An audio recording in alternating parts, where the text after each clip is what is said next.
शेर की खाल में गधा। एक गांव में शुद्धपट नामक धोबी रहता था। उसके पास एक गधा था।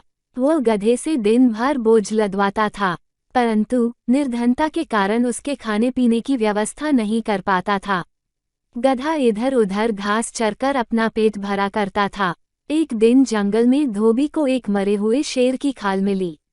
उसे देख धोबी ने सोचा कि यदि मैं ये खाल अपने गधे को उड़ा दूं, तो लोग इसे शेर समझकर डरेंगे और इसे नहीं भगाएंगे। इस प्रकार यह बिना किसी बाधा के आराम से किसी के भी खेत में घास चर सकेगा। उसने शेर की खाल उठा ली। उसके बाद से हर रात वह अपने गधे को शेर की खाल उड़ाकर गांव के खेत में छोड़ने लगा। शेर की खाल में गधे को लोग शेर समझते और डर के मारे उससे दूर भागते थे। गधा मजे से रात पर खेत में घास चरकर सुबह घर आ जाता था। गधा भी खुश था और धोबी भी। दोनों के दिन बड़े मजे से बीत रहे थे। एक रात गधा हमेशा की तरह शेर की खाल उड़कर एक खेत में घास चरने घुसा।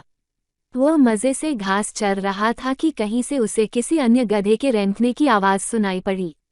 उसका मन भी रेंकने को मचल उठा और सब कुछ भूलकर वह रेंकने में रम गया।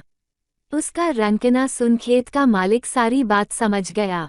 फिर उसने गधे को इतना पीटा कि वह मर ही गया। इस प्रकार धूर्त आचरण के कारण गधे को अपने प्राणों से हाथ धोना पड़ा और धोबी को अपने गधे से। सीख: बाह्य वेश बदल लेने से किसी का मूल स्वभाव नहीं बदल जाता।